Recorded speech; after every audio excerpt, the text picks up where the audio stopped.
Adviser ছিলেন doctor Salehuddin Ahmed ছিলেন, doctor Wahiduddin Mahmud ছিলেন, ডক্টর আসিফ নজরুল ছিলেন এবং আদিলুর রহমান খান ছিলেন। আর বিএনপির আপনারা অলরেডি জেনেছেন বিএনপির নেতৃত্বে ছিলেন তাদের সেক্রেটারি জেনারেল এবং ওনাদের আরো 6 জন, মানে মোট 60 জন ওদের সিনিয়র লিডার ছিলেন।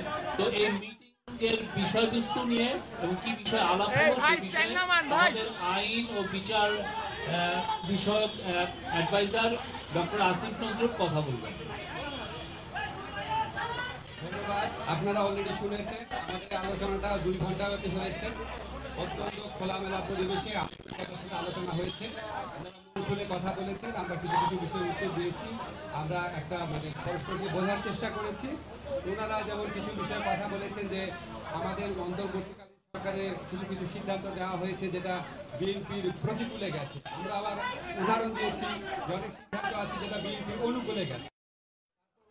বলেছেন যে রাজনৈতিক হয়রানিমূলক মামলা প্রত্যাহারে বিলম্ব হচ্ছে। আমরা বলেছি যে পাবলিক প্রসিকিউটর অফিস, তারপর হচ্ছে এই পুরা সরকারি আইনজীবীদের অফিসটা এটা পুনর্গঠন হয়েছে মাত্র 3 মাস আগে। 3 মাসের মধ্যে 7,000-এর বেশি মামলা প্রত্যাহার হয়েছে, 16,000-এর মতো মামলা অলরেডি লিস্টেড আছে। এবং আমরা বলেছি যে এর চেয়ে দ্রুত গতিতে সম্ভব কিনা। ওনারা আমার কাছে মনে হয়েছে ওনারা আমাদের আনসারটা বুঝতে পেরেছেন। ওনারা শেখ হাসিনার যে গণহত্যা ছিল সেই গণহত্যার বিচারে বিলম্ব হচ্ছে।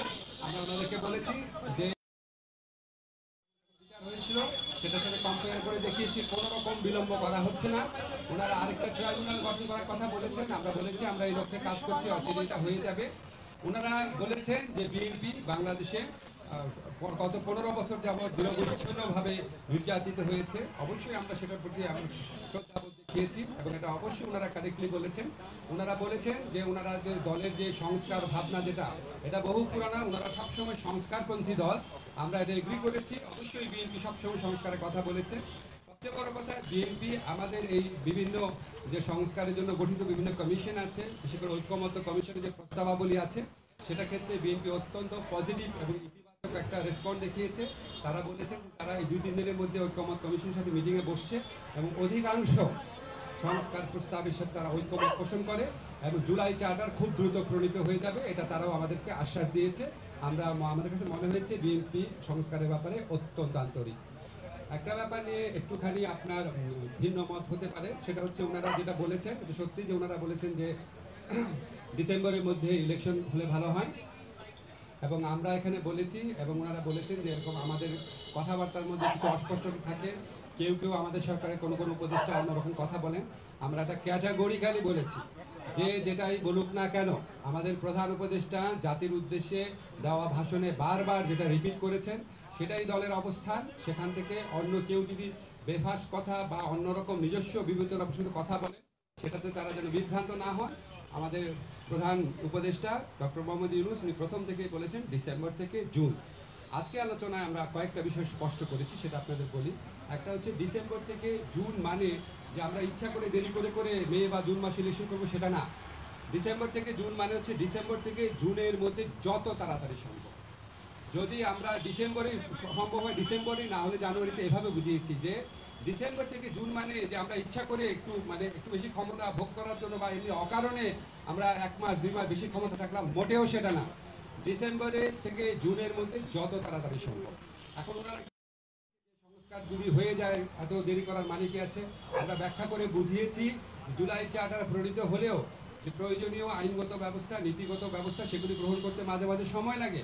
যেমন একটা এক্সাম্পল দিয়ে বলেছি যে ডিজিটাল সুরক্ষা আইন, এটা আমরা 23 বার ড্রাফট করেছি বিভিন্ন অংশীজনের মতামত নেওয়ার জন্য এবং বেশ কয়েক মাস সময় লেগেছে।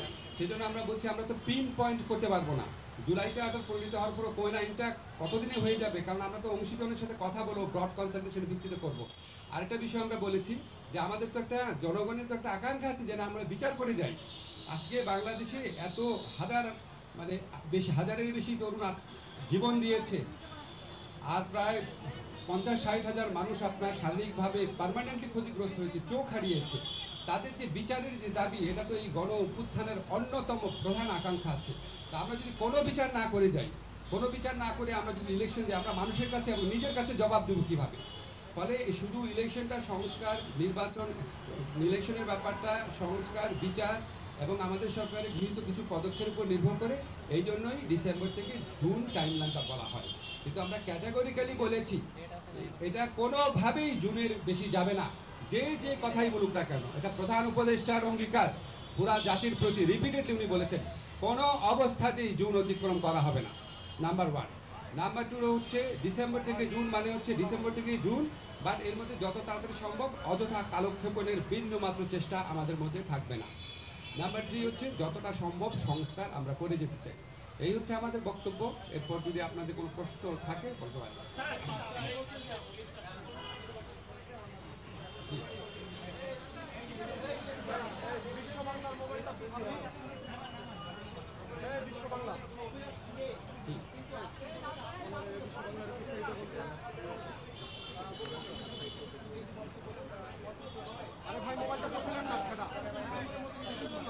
বিএনপির মহাসচিব এটা বলার অবশ্যই অধিকার আছে। একটা আলোচনা থেকে একজন একভাবে পারসিভ করে, আরেকজন আরেকভাবে পারসিভ করে। আমার কাছে ওনাদেরকে দেখে হ্যাপি লেগেছে। যখন আমাদের ডায়লগটা শেষ হয়েছে মনে হয়েছে ওনাদের মনে যে প্রশ্ন ছিল এগুলো অনেক কিছু উত্তর ওনারা পেয়েছেন। আমার কাছে এটা মনে হয়েছে, ফখরুল ভাইয়ের কাছে অন্যরকম মনে হতে পারে।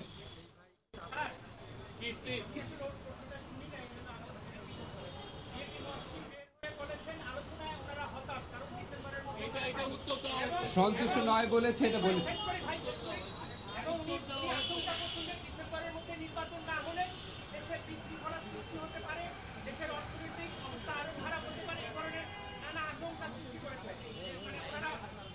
ওনারা এই সমস্ত আশঙ্কার কথা বলেছেন, আমরা আমাদের মতো বলেছি যে সমস্ত আশঙ্কার কোনো রকম কারণ নাই। এসব ব্যাপারে আমরা সচেতন আছি। আমরা অত্যন্ত রেসপেক্টফুলি ওনাদের মতামত আমরা বিবেচনায় নিয়েছি। আমরা এই ব্যাপারে আরো সচেতন থাকবো।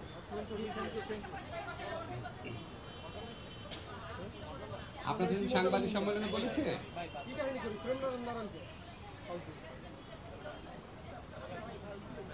আমি তো বললাম এখানে আমরা বলেছি শেখ হাসিনার বিচারে কোনো রকম বিলম্ব হচ্ছে না। আপনারা একটা কিছু খেয়াল করে দেখবেন, শেখ হাসিনা সরকার যখন জামাতে ইসলামদের লিডারদের যে একটা খুবই প্রশ্নবিদ্ধ বিচার করেছিলেন এবং ওই বিচারে অ্যাভারেজ টাইম লেগেছে 2.5 বছর।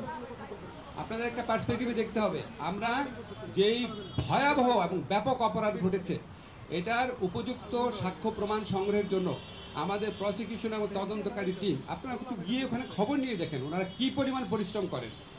এবং আমাদের পক্ষ থেকে, সরকারের পক্ষ থেকে যা চাওয়া হয়, যেই দিন চাওয়া হয়, গাড়ি লাগবে, তারপর ডিভাইস লাগবে, তদন্তকারী বেশি লাগবে, প্রসিকিউশন টিম বেশি লাগবে, যা চাওয়া হয় আমরা সর্বোচ্চ প্রায়োরিটি দিয়ে ওনাদেরকে হেল্প করি। এবং আপনাদের মনে রাখতে হবে আমাদের এই ট্রাইব্যুনালটা কিন্তু এই সরকার আসার সাথে সাথে গঠিত হয়নি। আমাদের বিল্ডিংও ছিল না, নতুন বিচারক নিয়োগ করতে হয়েছে, প্রসিকিউটর নিয়োগ করতে হয়েছে। ওনারা অভিযোগ করেছেন, আমরা যখন যুক্তিগুলো দিয়েছি তখন ওনারা আর কোনো কথা বলেন নাই। তো আমরা ধরে নিয়েছি আমাদের কথাটা ওনারা বুঝতে পেরেছে।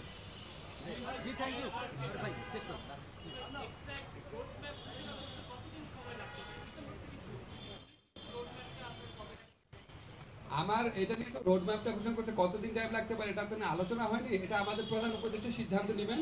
তবে আপনারা একটা জিনিস জানেন যে নির্বাচনের মানে এমনি আপনি যদি শিডিউল বা আগের নির্বাচনের যদি প্যাটার্ন দেখেন তাহলে আপনার শিডিউল ঘোষণা করার পর মোটামুটি 60 ডেজ দিলেই হয়।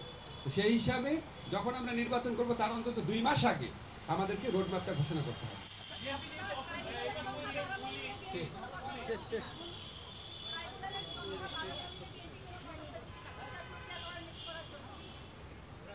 ট্রাইব্যুনালের সংখ্যা ওনারা বাড়াতে বলেছেন। ট্রাইব্যুনাল বাড়ানোর প্রক্রিয়া আমরা কমপক্ষে 1 মাস আগে থেকে শুরু করেছি। আমাদের তো উপযুক্ত বিচারপতি নিয়োগ করতে হবে, আমাদের লজিস্টিক্স ঠিক করতে হবে। আমাদের এটা খুব দ্রুত হয়ে যাবে, 1 থেকে 2 সপ্তাহের মধ্যে হয়ে যাবে।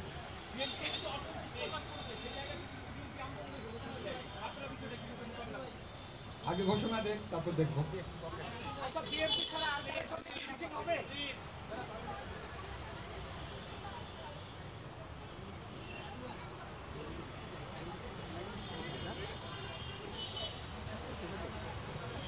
কোনো দূরত্ব তৈরি হয় নাই। আপনি আমার প্রশ্ন উত্তর আমি দিলাম। তো আপনার কাছে মনে উনি ফখরুল এসে বলেছেন ওনার সন্তুষ্ট না।